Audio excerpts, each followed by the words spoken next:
नेगोशिएसी का elements wise जो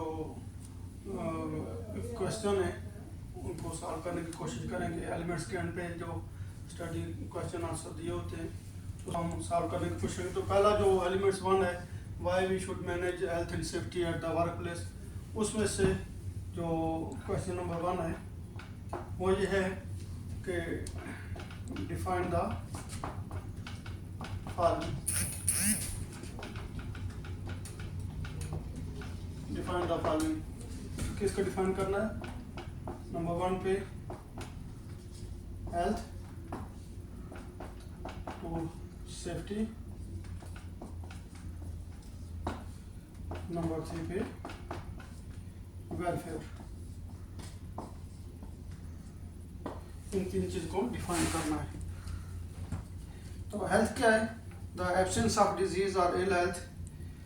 for example, asbestos creates a health risk because if you inhale asbestos dust, you may contract lung cancer at some stage later in life, perhaps 20 or 30 years after you inhale the dust.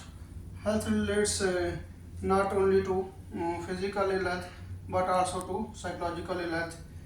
For example, exposure to extreme stress can lead to acute mental collapse or a nervous breakdown. देखते हैं इसको हम यहाँ पे कि जो health है, the absence of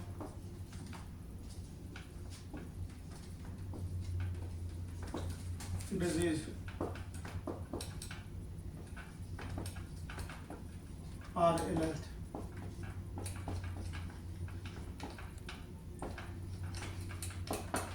और ill health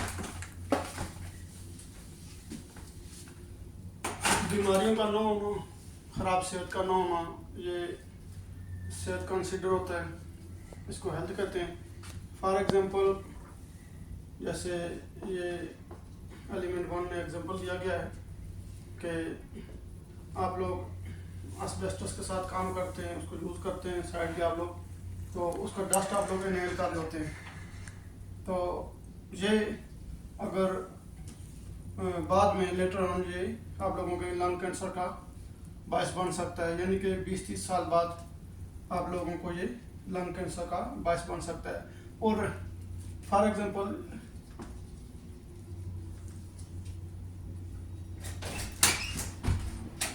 asbestos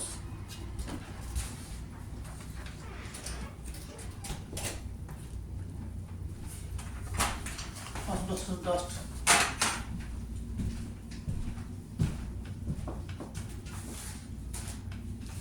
can cause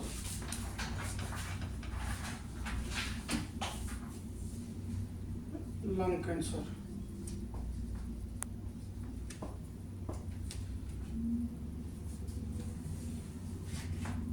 After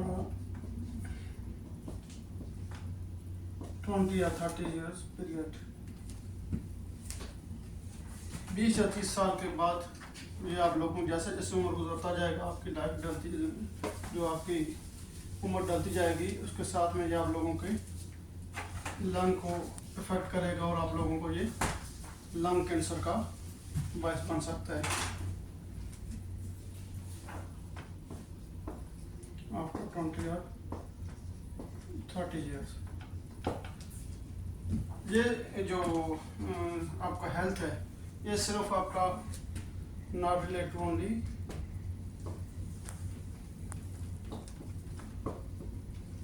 physical health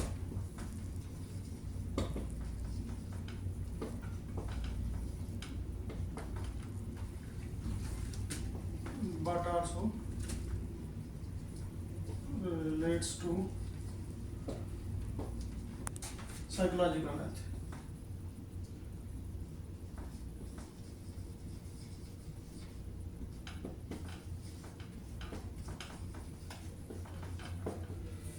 ये जो आपका हेल्थ है, ये सिर्फ फिजिकल बीमारी का या फिजिकल इशू का नाम नहीं, इसको आप लोग ये नहीं कह सकते, बल्कि इसके अलावा जो साइकोलॉजिकल इशूज भी कुछ हो सकते हैं, उसको भी आप इल हेल्थ कंसिडर कर सकते हैं। यानी कि अगर आप लोग खुदा न खास्ता लॉन्ग टाइम तक जो स्ट्रेस में काम करते हैं, अंडर प्रेशर होते हैं, और कोई इस तरह के माहौल में आप लोग काम करते हैं जहाँ पे स्ट्रेस ज़्यादा है, प्रेशर ज़्यादा है, तो वहाँ पे आप लोग कंटिन्यूस उसमें एक्सपोज होने के बाद में क्या होगा कि आपका मेंटल कोलैप्स हो सकता है।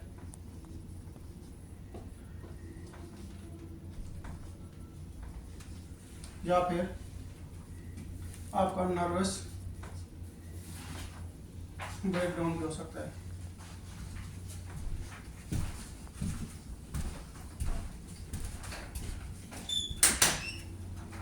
ये दो तरह का, एक फिजिकल हेल्थ, फिर उसके बाद में आप लोगों का मेंटल हेल्थ, ये सारा कुछ आप लोगों की हेल्थ की कैटेगरीज में कंसिडर होगा।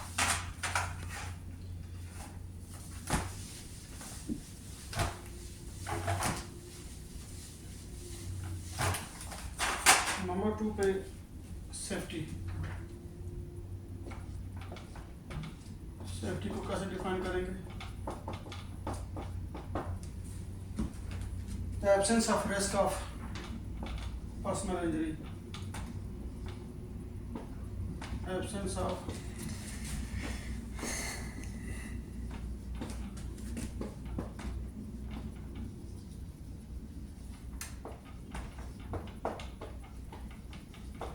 रिस्क ऑफ पर्सनल इंजरी, किसी भी शख्स का इंजरी से बचना, चोट से बचना, ये सेफ्टी कहलाता है।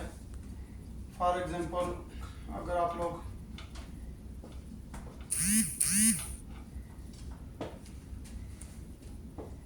किसी you are working under a suspended load,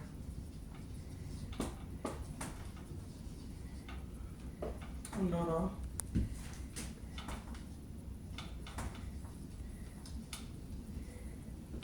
suspended load, अगर आप लोग किसी सस्पेंडेड लोड के नीचे से गुजर रहे हैं, ट्रेन ने कोई लोड उठाया, उसके नीचे से आप लोग गुजर रहे हैं, तो क्या होगा उससे कि load can fall and cause a serious personal injury.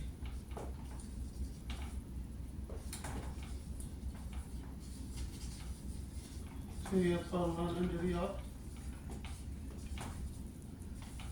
death.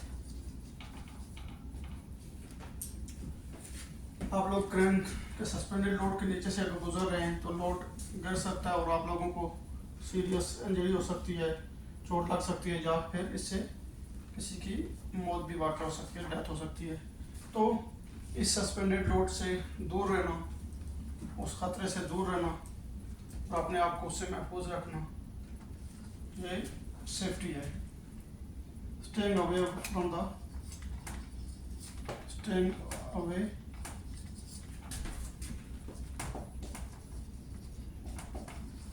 from the danger area.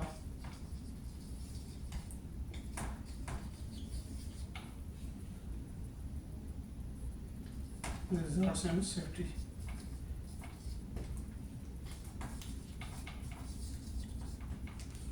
मतलब कि ऐसे खतरे से दूर रहना, ये क्या है? ये सेफ्टी है। सेफ्टी की ये डेफिनेशन हो गई।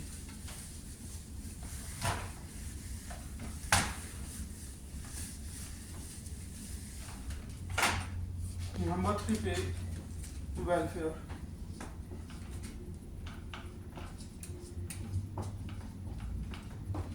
वेलफेयर क्या है कि आप लोगों की सहूलत के लिए जो चीज़ें साइड में बनाई जाती हैं, प्रोवाइड की जाती हैं, एक्सेस टू द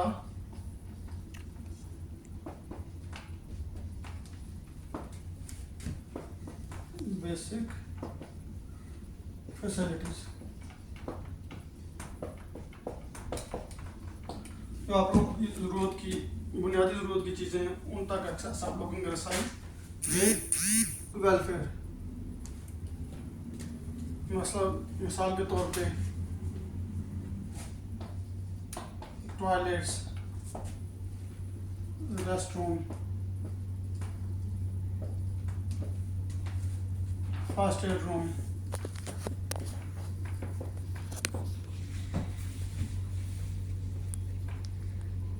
सीट वगैरह होगी इस तरह, कुकिंग एरिया,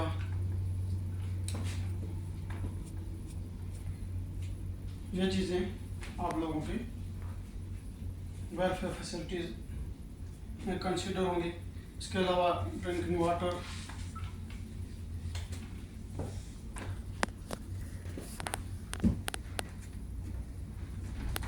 ये सारी चीज़ें वेलफेयर, आप लोगों की वेलफेयर फैसिलिटीज़ हैं।